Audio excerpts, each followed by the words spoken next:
अस्सलाम वालेकुम जी। MY के न्यूज़ के साथ मैं हूँ शहजाद नवाज़। आजकल सोशल मीडिया पे कोहिस्तान करप्शन स्कैंडल जो है वो बड़ा मंजर आम पर आया हुआ है। 40 अरब रुपए का ये स्कैंडल है और जिसमें PTI के नामवर रहनुमा सीनियर रहनुमा आज़म खान सवाती को भी जो है वो तलब किया गया है और नैब ने उस पर नोटिस भी दिया है।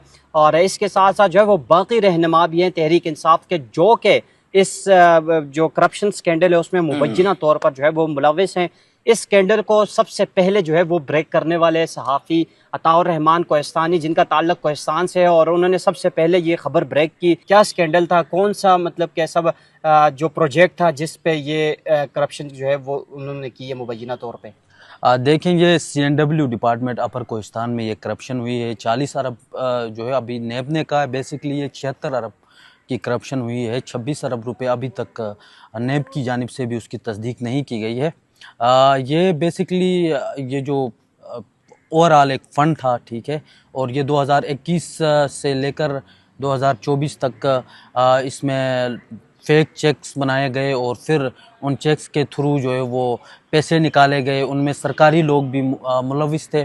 तो इसका तरीक़ाकार बाकायदे तौर पर यह था कि आपका अकाउंट, आप एक आम सिविल शख्स हैं, एक गरीब आदमी है, तो आपका अकाउंट इस्तेमाल होगा और आपको ये कहा जाएगा, ये एक ऑफ़र दी जाएगी कि 10 करोड़ रुपए आपके अकाउंट में डालेंगे, अकाउंट आपका होगा, उसमें 2 करोड़ आपके और 8 करोड़ रुपए जो बंदा पैसे करप्शन करके डाल देगा उसके होंगे। तो इसी तरह ये 40 अरब रुपए जो सरकारी कागजात है उसमें 40 अरब की ये बहुत बड़ी करप्शन CNW अपर कोहिस्तान की जो डिपार्टमेंट है उसमें हुई है। इसमें बहुत सारे चेक्स भी है जो मैं आपको व्हाट्सएप कर दूंगा, आप वो भी ज़रा दिखा दें। तो वो जो फेक चेक हैं, इसमें से कुछ लोग ऐसे हैं, एक बंदा ऐसा था, मतलब गरीब आदमी था, उसका अकाउंट इस्तेमाल हुआ था, उसको कहा गया कि बेनज़ीर इनकम सपोर्ट प्रोग्राम में आपका नाम आया है तो आपको 20,000 रुपये मिलेंगे, आपने अकाउंट बनाना है। तो फिर उसका बैंक अल-फलाह में एक अकाउंट बनाया गया और फिर नेब ने जब उसको तलब किया और उसको बताया कि आपके अकाउंट में 4 करोड़ रुपए, वो दंग रह गया, वो हैरान रह गया। उसने कहा ज़िंदगी में मैंने 1 लाख रुपए कभी नहीं देखा है, तो मेरे अकाउंट में 4 करोड़ रुपए कहाँ से आ गए। तो फिर उसके ऊपर तहकीक किया और फिर उनसे पूछा गया आपके कितने अकाउंट हैं। उन्होंने कहा एक अकाउंट मेरा नेशनल बैंक में और दूसरा अकाउंट बैंक अल-फलाह में बनाया गया है, और वो ये कहा गया था कि बेनज़ीर इनकम सपोर्ट प्रोग्राम में आपके पैसों के लिए ये अकाउंट लाजमी है, तो इसलिए बनाया है। तो फिर जो 3 मैनेजर थे वहाँ के, उनको सामने बिठाया नेब ने और फिर बताया कि इनमें से वो बंदा कौन था। उन्होंने निशानदेही की कि ये बंदा है। तो फिर नेब ने कहा कि आपका इसमें कोई कसूर नहीं है, उनको जाने दिया। तो इस तरह के गरीब लोग हैं जो इस स्कैंडल में उनको शामिल किया गया है, ठीक है। और इसमें बड़े बड़े लोग जो है वो शामिल है, जैसे कि अभी आप आज़म सवाती की बात कर रहे थे। आज़म सवाती का बेसिकली इस चीज़ में कोई कसूर नहीं है, क्योंकि आगे एक बंदा था जिसने आज़म सवाती का घर एबटाबाद में ख़रीदा था। तो जो आगे बंदा था उसका नाम CNW स्कैंडल में आया था, तो उसने अपने अकाउंट से ट्रांजैक्शन की थी, भेजे थे आज़म सवाती को पैसे, ठीक है।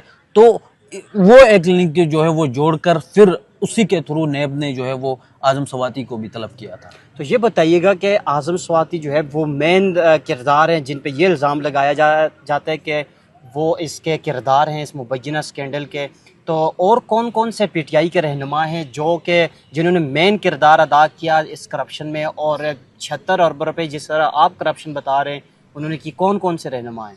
देखें, ऐसे किसी रहनुमा का नाम अभी तक सामने नहीं आया है, लेकिन इसमें खैबर पख्तूनख्वा का जो अकाउंट ऑफिस है वो मुलविस है। वहाँ आप सरकारी बड़े बड़े मुलाजमीन हैं, वो इस चीज़ के ऊपर जो है वो सारे इसमें जो है वो मुलविस है। इसके ऊपर बाकायदा तौर पर पब्लिक अकाउंट कमेटी है खैबर पख्तूनख्वा की, जिसके चेयरमैन बाबर सलीम सवाती साहब, स्पीकर भी है।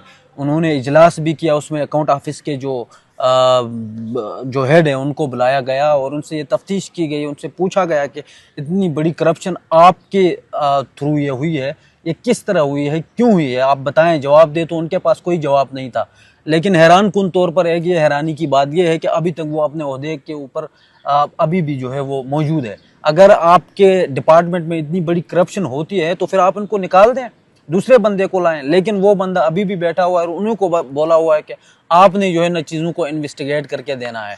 तो इस चीज़ में सुहेल अफरीदी साहब का कल मैं बयान सुन रहा था, वो कह रहे थे कोई नून लीगी MNA जो कोहिस्तान का है वो शामिल है, लेकिन सुहेल अफरीदी साहब ने ये बात नहीं कही कि उन Sohail Afridi basically CNW department है, उसके हेड है पूरे खैबर पख्तूनख्वा में, वजीर है उसके, ठीक है। तो उनको भी इल्म नहीं था, वो भी अपनी जो है वो कोताही को छुपा रहे थे। आपके सामने आपकी वजारत के दौर में जो है इतनी बड़ी करप्शन हो रही है, आपको इस चीज़ का इल्म ही नहीं है। अभी 40 अरब रुपए नैब ने कहा, जो 26 अरब रुपए हैं, ये 26 अरब रुपए मैं हैरान हूँ, नैब भी चुप है, खामोश है। क्यों खामोश है आखिर?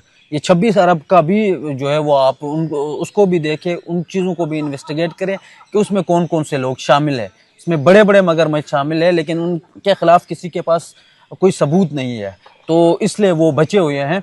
तो अगर नैब इन्वेस्टिगेट करना चाहती है तो फिर वो जो बड़े बड़े मगरमच्छ हैं उनको भी सामने ले आए, खासकर वो गरीब लोग जिनका मैंने आपको कहा अकाउंट इस्तेमाल हुआ है, उनको आप फंसा के या उनको कुर्बानी का बकरा बना के दूसरे लोगों को नहीं बचा सकते। ये बताइएगा, आपने बड़े बड़े मगरमच्छों की बात की, इसमें मुबैना तौर पर अली अमीन गंडापुर के भाई फैसल अमीन का भी नाम लिया जाता है कि इस करप्शन स्कैंडल में वो भी मुलविस है, इसमें कितनी हकीकत है?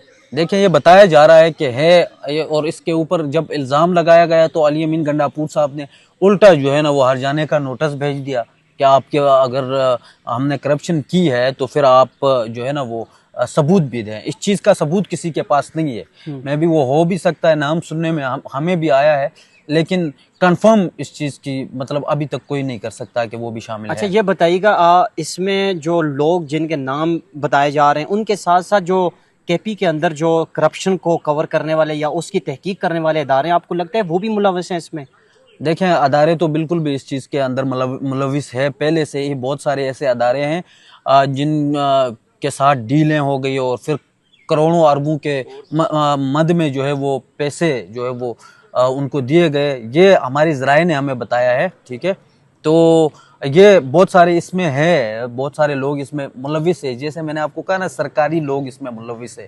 तो जो सरकारी लोग हैं, आपने देखा होगा सोशल मीडिया पे भी चीज़ें चल रही है, लेकिन सरकारी जो बंदे हैं उनमें से किसी बंदे का नाम नहीं आ रहा, ठीक है। बिल्कुल इसमें कोहिस्तान से लोग भी, इसमें ठेकेदार वगैरह भी शामिल है, उन्होंने वो भी करप्शन में, उनकी भी बेनामी कंपनियां बनी हुई और उन कंपनियों के थ्रू पैसे उनको भी ट्रांसफ़र किए गए हैं। लेकिन मैं ये समझता हूँ कि ज़कात के बराबर भी उन लोगों को पैसे नहीं मिले जितने सरकारी जो लोग इसके अंदर मुलविस थे उनको ये पैसे मिले हैं। एक खुशखबरी की बात यह है कि नैब ने जो है वो 29 से 30 अरब रुपए रिकवर भी किया इस मामले पे। अच्छा, 29 से 30 अरब रुपए रिकवर किए हैं, तो आपको लगता है कि नैब जो है वो बिल्कुल इम्पार्शियल तौर पर इस पे तहकीक कर रहा है? जी जी, मुझे बिल्कुल लगता है, क्योंकि अभी तो काफ़ी नज़रें जमा कर बैठी हुई है नैब, और 29 से 30 अरब रुपए आज से, मतलब ये ईद से पहले की बात है कि ये हमारे ज़राए ने हमें बताया था कि ये पैसे जो है वो रिकवर हो गए हैं, और मज़ीद अभी तक कितने के होगा पता नहीं है इसका। बहुत शुक्रिया जी। तहरीक इंसाफ का सबसे बड़ा बयानिया, खान साहब का सबसे बड़ा बयानिया जो है वो करप्शन के ख़िलाफ़ था, जिसकी वजह से खैबर पख्तूनख्वा में तीसरी दफ़ा जो है वो उनको मैंडेट भी मिला। लेकिन खान साहब की जेल में मौजूदगी के बाद जो है वो तहरीक इंसाफ की जो मौजूदा लीडरशिप है उस पर काफ़ी रहनुमा ऐसे हैं जिन पर जो है वो करप्शन के इल्ज़ाम लगाए जाते हैं कि खैबर पख्तूनख्वा में जो है वो करप्शन बहुत ज़्यादा हो रही है, और तहरीक इंसाफ के सीनियर रहनुमा भी जो है वो इसमें मुलविस पाए जाते हैं। अब ये देखना है कि क्या नैब इस पर पूरी तहकीक करेगा, कब तक जो है वो इसका फैसला सुनाएगा, और खैबर पख्तूनख्वा हुकूमत स्पेशली अली अमीन गंडापुर साहब जो है वो इस पर कितनी ज़्यादा जो है वो इस केस को देखेंगे और इस पर जो है वो सज़ाएँ देंगे, या फिर इस पर सज़ाएँ होंगी रहनुमाओं को जो मुलविस पाए जाएंगे। इसके साथ ही अपने मेज़बान शहजाद नवाज़ को इजाज़त दीजिए। अल्लाह हाफ़िज़।